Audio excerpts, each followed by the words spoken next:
So what I'd like to do is not look at the answers and see if we can figure out the length of this curve, okay? So we want to know the length of the curve. If the function is y equals x cubed, okay, so we know, if I drew the function, which you don't actually have to draw the function, but it does need to be continuous, okay, from 0 to 2. So if this is 0 to 2, I'm asking you guys, hey, if I took a string and I put it from here to here, what would be the length of that in units, okay? Do you guys remember the formula for length of a curve? What is it? S equals the integral of, the square root, right, of 1 x1 to x2, of 1 plus the derivative of what? Y or x? Yeah, the derivative of, do you remember this? F prime, or you could say y prime, okay, squared, very good. So don't forget to square this. And then you're saying this is x1 to x2, that's a dx problem. If this is y prime, this is a dx problem. If this is x prime, this is a dy problem. All right. Let's do this. Okay. Let's check your formula first, guys. Remember, this formula has 4 operations going on in here, and it's hard to remember all of them. So when you write your formula on your test, make sure you do a double check. 4 things going on. If you have an integral, you also have the opposite of integral, which is what? Derivative. Make sure you got a derivative. You got an integral and a derivative. If you got a square, you also need a what? Square root. Okay, so make sure you have all 4 operations. You miss one, of course, one of those answers is going to be in the multiple choice. Okay. All right.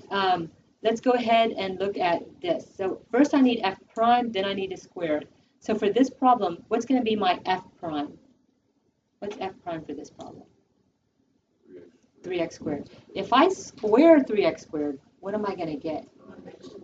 Okay, so this is going to be 9x to the 4th. So I can already look at my solutions or my choices here and mark out 2 of them. You guys good with that? And then which one's the answer, C, D, or E? E. Okay, I want you to take a look at how they tricked you here.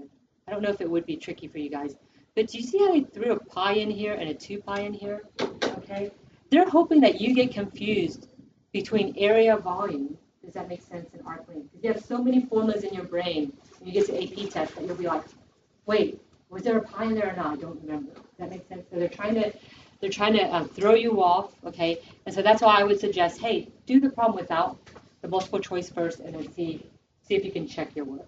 So the length of the curve is equal to this integral. Okay, so they're saying this is what s is equal to. Okay, from x equals 1 to 4. All right, if this is the length of the curve, which one is the equation of the curve? Which one is f of x? Can you tell me, if this is the length of the curve, which one of these is going to be your f of x?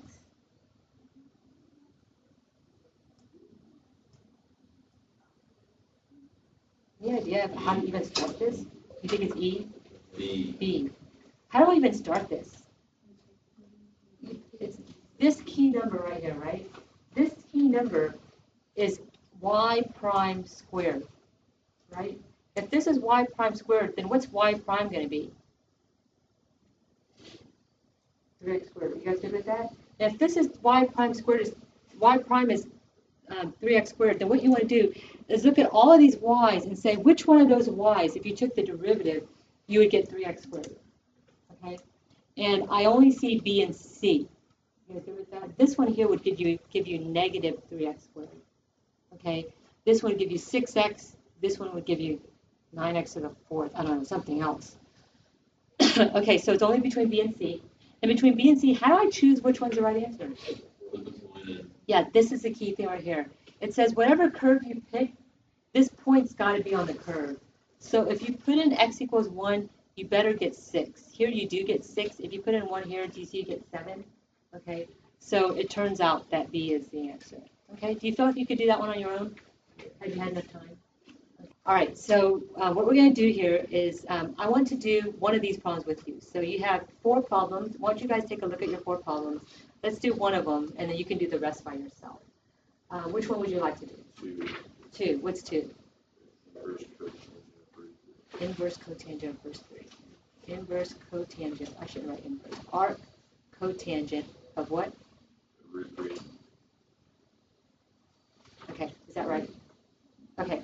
So guys, what you need to know is that when you have a trig function, so if you had cotangent, let me just do cosine because it's easier for me. If I have cosine of pi over 6, and I say that that answer is 1/2, what you need to know is next to your trig expression is always an angle. This is always an angle, and this answer is always a coordinate. Okay? So whenever they give you an arc cosine or an inverse cosine, then these things switch basically. So what happens is this right here, because this is an arc cotangent, this now is the coordinate, and this answer now is the angle. So that's what you have to understand, that your answer that you're searching for is an angle. Okay? And maybe an easier way to write that is to rewrite this in the format that you're familiar with. You're familiar with this format. The cotangent of some angle is equal to square root of 3. Okay, and that makes it a lot easier. Then you remove this arc thing that's very super confusing. Okay, and if you can find the answer to this, then you have found the answer to this. You guys good with that? Except that you have to be, remember the inverse has some rules about where your domain is. Okay, so except for that, we can find the answer. All right. So what you do here is you go to your unit circle and you go find all your cotangent values. Okay. The problem is my unit circle only has what values that I've memorized: cosine, sine, and what else did I ask you to memorize? Tangent. It doesn't have cotangent. So what I have to do is change this to a tangent problem. How can this be changed to a tangent problem? 1 over tangent theta is equal to square root of 3, right? 1 over tangent, because cotangent is equal to 1 over tangent theta. Well, this is still a little bit confusing to me. So how do I get it to be tangent theta, not 1 over tangent theta? Right? Because if I have a fraction, like if I have 1/2 is equal to 2/4, okay, doesn't that mean if I flip it, doesn't that mean 2 is equal to 4 over 2? Right? If I flip both sides, then the equation still holds. So this means tangent theta is equal to 1 over square root of 3. Guys, do not do shortcuts here. Like, don't be like, jump from here to here, okay? Because you get all confused, and all your, you probably have reciprocals that are wrong and such, okay? Do it one step at a time. All right, you've got tangent theta is equal to 1 over square root of 3. So now you go look at your unit circle.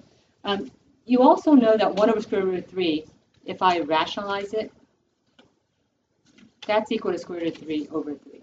Okay, so depending on how you did your unit circle, you can go pull it out if you'd like. But on my unit circle, where's my tangent? Square root of 3 over 3. So let's think about your unit circle. Where's my tangent value? Positive square root of 3 over 3. It should be right here, right? And one more place. Do you remember where it is? Right here. Right, those are the two places. Go look at your unit circle if you don't believe me. You should. You should totally look at your unit circle. Okay? All right, so these are the two places where I have 1 over square root of 3, which is equivalent to square root of 3 over 3, however you wrote it in your unit circle. Okay? Which one is it, and how do I decide? Which one is it?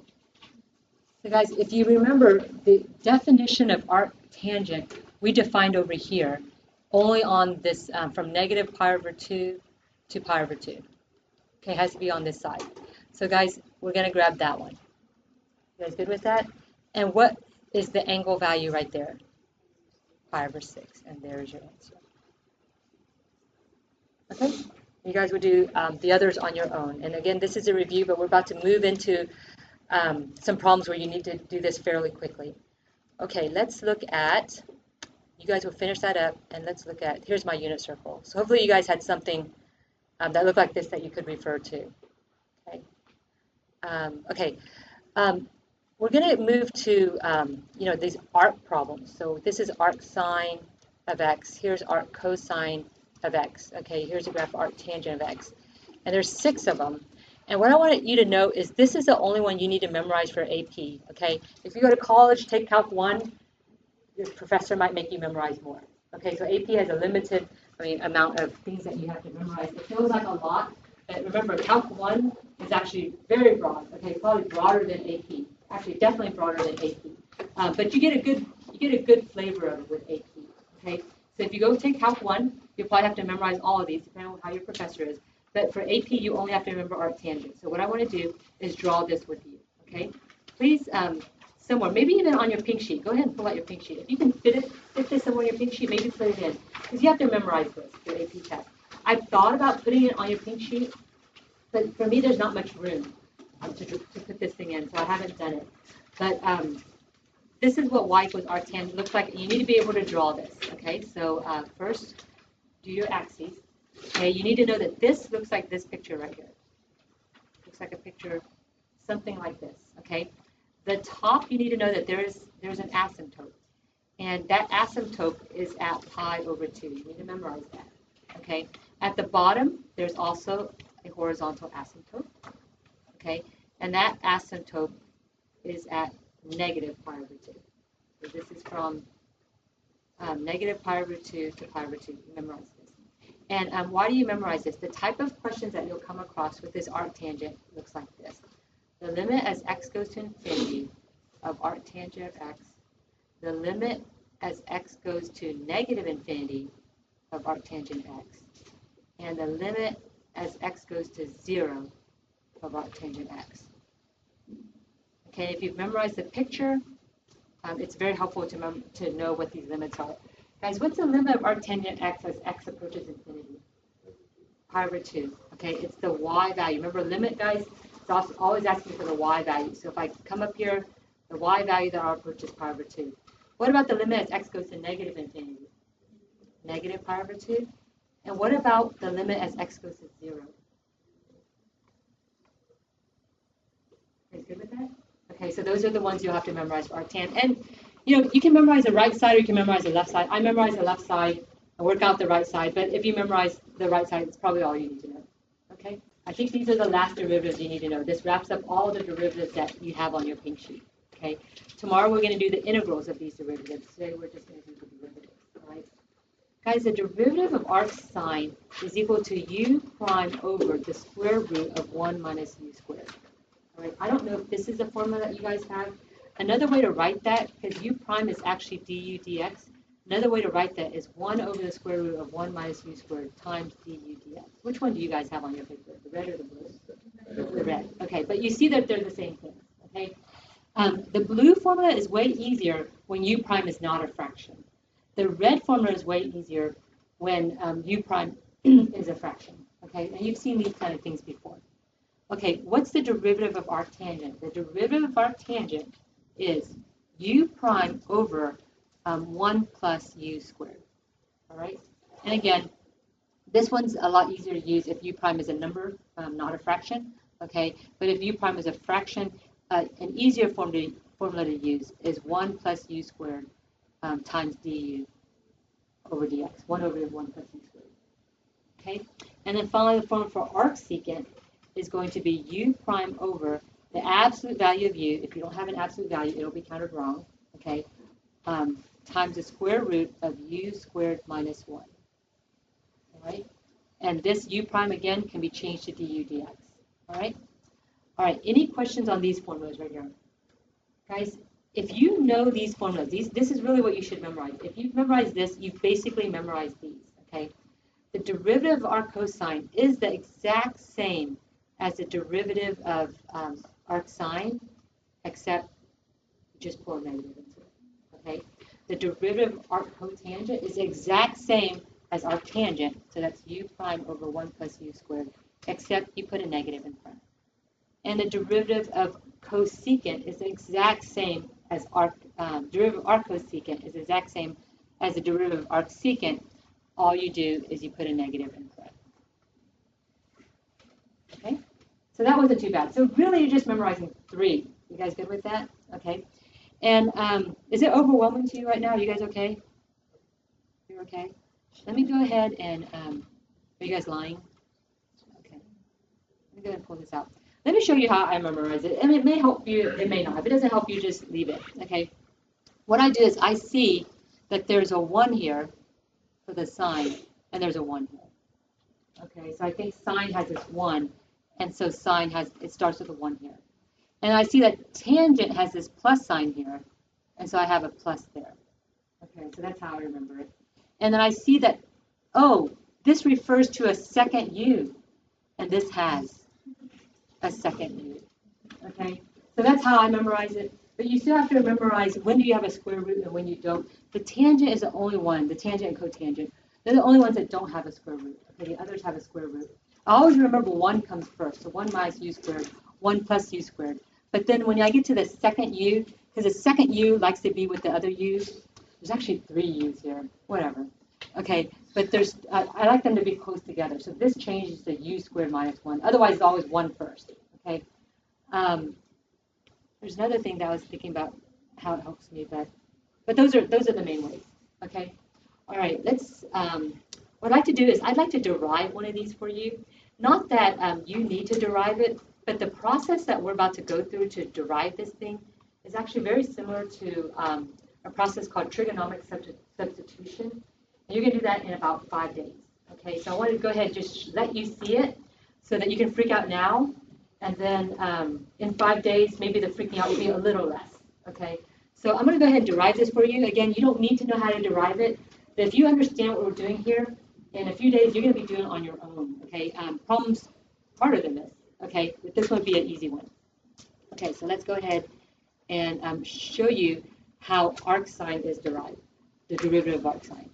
Okay, so if I wanted to know the derivative of, I'm going to call this arcsine of x, okay? I know just because of formulas that this is actually the derivative of, it's u prime over the square root of 1 minus u squared. So that's actually, if this is my u, the derivative of x is 1, okay? And this is going to be the square root of 1 minus u squared. Well, if this is u, do you see that u squared is really just x squared? Okay. So the derivative of arcsine x is actually equal to 1 over the square root of 1 minus x squared. You'll be doing that. That's pretty much your homework on the front here, 1 through 7. Okay, you'll be doing a whole bunch of those problems, all right? But what I'm going to do is I'm going to derive it for you. So what I'm going to do is I'm going to say y is equal to arcsine of x, okay? So I'm going to make this equal to my y, okay? If that's true, do you agree that if I can get dy dx, that should be equal to this right here, right? Because if y is equal to arcsine of x, then the derivative of y, which is this right here, the derivative of arcsine of x is equal to 1 over square root of 1 minus x squared. Okay, so I'm going to show you how I get that, okay? And the way I get that is, what I'm going to do first is, let me rewrite this, because this might make it a little bit easier. What I have is inverse sine here. So what I'm going to do is I'm going to take the sine of both sides, because I'm allowed to do that. I take the sine of both sides. What happens is the sine and sine inverse cancel out. And so what I get is sine y is equal to x. Okay? And in my geometry days, I learned that when I have sine y is equal to x, that this right here is an angle, right? And this right here is actually opposite over what? Hypotenuse. You agree? Opposite over hypotenuse. So all this is, if I made it into a picture, okay, because sine, cosine, and tangent, they're all really based off right triangles. The definitions are all based off right triangles. If I called my angle y, if I call this angle y, okay, and this problem says that sine y is equal to x. So my picture must be, to make something like this work, the opposite side is actually a length of x, and the hypotenuse is a length of 1. Is everybody good so far? Okay, and just make sure you can follow this situation in this problem, and then later on you'll do it on your own, but you don't have to do it on your own yet. Just see if you can follow this. Okay, well, if this is 1 and this is x, okay, I remember from Mr. Pathag that this down here would be 1 minus x squared, right? Everybody good so far? Okay, so let me go back over here. I have sine y is equal to x, okay? What I'd really like to do, though, is get dy dx. How do I get dy dx if I have nothing that's a derivative here? Well, I'm just going to take the derivative of both sides and see what happens. What's the derivative of sine y? Cosine y, right? But don't forget, this has a y and this has an x. So what do you think I need? Dy dx. What's the derivative of x? 1. Dx dx. You guys good with that? But dx dx is just 1. Okay, so I've got cosine y equals dy dx. Now remember, my goal was to solve for what? You guys good? dy dx. You're awfully quiet. I think it's because you think it's going to be hard, but it's not that hard. So if I solve for dy dx, do you see I get dy dx is equal to 1 over cosine y? So this is the answer. This is what, remember we said y was arc sine, right? So the derivative of arc sine x must be equal to 1 over cosine y. Okay? But what if I don't want my answer in terms of y? What if I want this answer in terms of x? Well, anyway, I can find cosine y if I know that this is an angle y. This is what the triangle looks like. What is the definition of cosine? Adjacent over hypotenuse. Okay, what's the adjacent here? 1 minus the square root of 1 minus x squared. What's the hypotenuse on this figure? 1. This tells me that cosine y equals the square root of 1 minus y squared. Oops, did I do that right? Yes. Okay, so then what I'm going to do is pull that over here. So this is equal to 1 over, is that y? Sorry. X, right? Because I needed to change it to x's. So 1 minus x squared, and there's my answer. Okay, and that's how you derive each of these. And you can do it for each one of the arc trig functions. And I did it for 3 or 4, and I put it on the slides. And so if you want, you can take that home with you guys. It'll be home with you guys, and go into a dark closet and think about it for a while. All right, so if I look at this problem, if I want the derivative of arctan 3x, okay, all you have to do is write the formula. Okay, so it's very key here to memorize the formula. And that's the hardest thing here. Let's memorize the formula for arctan. The derivative of arctan is u prime over, remember this one doesn't have any square roots, so it's 1 plus u squared. Okay, arctan has that plus sign here, so I just carry that plus sign over here. All right, what is my u in this situation? Do you see it? 3x is my u. So what's the derivative of u? 3. And then I just copy this. 1 plus, if this is my u, okay, what's u squared? 9x squared, okay? And be careful. A lot of times instead of squaring u, what students would do is square u prime. It's not u prime squared. That's the Arctan formula. Okay, here it's just u squared. And that's pretty easy, okay? And that's your answer. Let's do one that's a little bit harder. Okay. What if my u is square root of x? So what if I add the derivative of arc sine square root of x? Okay. First thing you do is just write your formula. Do you remember the formula for derivative of arc sine? U prime over what? Square root. Okay. Remember this has a 1 in it, so there's my 1. Okay, minus u squared. Okay. Now, this is a little different. Here's my u. So my u here, let me write it out, is actually x to the 1/2. If my u is x to the 1/2, what's my u prime? 1/2 x to the negative 1/2. This is pretty awkward. Like this negative 1/2 doesn't mean a lot to us. So what I like to do is change this to 1 over 2 square root of x. Okay, it's a little bit more palatable when I change it this way. All right. And since this is a fraction, it's actually a lot easier to change this formula. Remember I told you there's another way to write this formula? To du over dx here. I mean, you don't have to. It'll still work. What you have to remember is fractions slip down. Okay. And then this becomes 1 over the square root of 1 minus, okay, what's u squared? So guys, if u is square root of x, what's the square root of x times the square root of x? X. So this is just 1 minus x times 1 over 2 square root of x. Are you guys good with that? All right, let's do something a little bit more fun. Let's go to the secant problems. And then we're going to add e's in it just to make it more fun.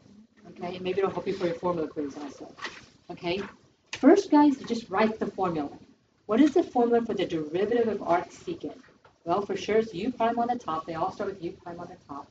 Okay, this has the second u. Do you remember that? So go ahead and put in the second u. Okay, and the u's sit next to each other. So this will be the square root of u squared minus 1. Okay, here's your derivative of arc secant formula. And I know at this point it's kind of like way overwhelming to memorize it, but you'll do enough that hopefully you will memorize it. Okay, my u here is e to the 2x. Now, I don't want u, I want u prime. So what is u prime? 2e to the 2x, okay? And while I'm over here on another sheet of paper, what's u squared? Let me go ahead and write u squared. If u is e to the 2x, what's e to the 2x times e to the 2x? Do I add the exponents or do I multiply them? Add. Because they have the same base, this will be e to the 4x. So let me go ahead and plug in here. This derivative will be 2e to the 2x over the absolute value of e to the 2x times the square root of e to the 4x minus 1. Now, the question is, can I cancel an absolute value with something that's not an absolute value? The answer is no, okay? But look at this, guys. E to the 2x. If you graph e to the 2x, it'll always be positive. I mean, try it. Put in a negative number for x. If you say x is negative 1, what you'll get is e to the negative 2. Isn't that a positive number? Trick it. Try to put in negative 100. E to the negative 200. Is that a negative number? You guys see it? It will never be positive, okay? I mean, I know the exponent is negative, but that doesn't make a number positive, okay? So guys, this number is always positive. So since this number is always positive, you can actually express this without the absolute value, okay? And because you can do that, these will cancel out. So your answer is going to be 2 over the square root of e to the 4x minus 1. You guys good with that? All right, and then this problem here, there's not really much to this problem, except that you have to memorize the arc cosine formula. Our cosine formula is the same as the arc sine formula, except there's a negative. So negative u prime over the square root of 1 minus u squared. Exact same formula as arc sine, except there's a negative, okay? My u here is going to be x over 3, okay? So guys, if u is x over 3, what's u prime? What's u prime? 1/3, you guys good with that? Because this is really the same as 1/3 times x, right? So this is going to be negative 1/3 times 1 over the square root of 1 minus, what's u squared here? If u is x over 3, what's u squared? X squared over 9, okay? And there's some things you can do to simplify that. I won't go through that right now, okay? And then this is your last problem I want you to do, and then I will go around and check homework. And you guys can also do homework on your own, and then we'll come back together and answer any homework questions you guys have. Okay? Right here, when you take the derivative of this here is thrown in here to trick you. Okay? Because you might look at this and say, oh, the derivative's already done. But actually, this right here has nothing to do with arc sine. Is everybody good with that? Okay? So do you guys see that this is a buy one, get one free problem? You thought you got to do one, but oh boy, you get to do 2, okay? So what's the derivative of arc sine x? X is your u. What's the derivative of arc sine x? Derivative of x, which is 1, over the square root of 1 minus, what's u squared here? X squared. So you're done with this first problem. Plus, what's the derivative of x times the square root of 1 minus x squared? What do you have to use? Product rule, right? So it's going to be the derivative of the first times the second plus, let me rewrite this. This is really x times 1 minus x squared raised to the 1 half. So derivative of the first times the second plus derivative of the second. So the derivative of this part right here, be careful, is 1 half times the quantity 1 minus x squared raised to the what power now? Negative 1 half, but you have to multiply by something else. What do you have to multiply by? 2x. Not just the first, but the derivative of the inside. Do you see that? Okay, so that's pretty tricky.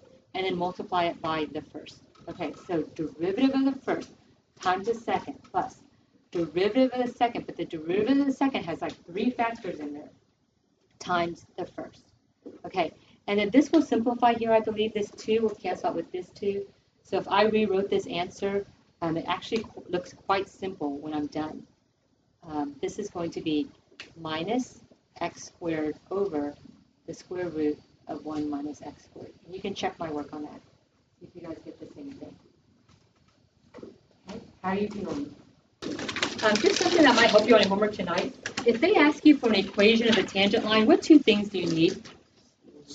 Point and slope. And then you put it into your point slope formula. Guys, if they ask you for the slope of a tangent line, what do you need? It's just the derivative. Is everybody good with that? So try not to get confused.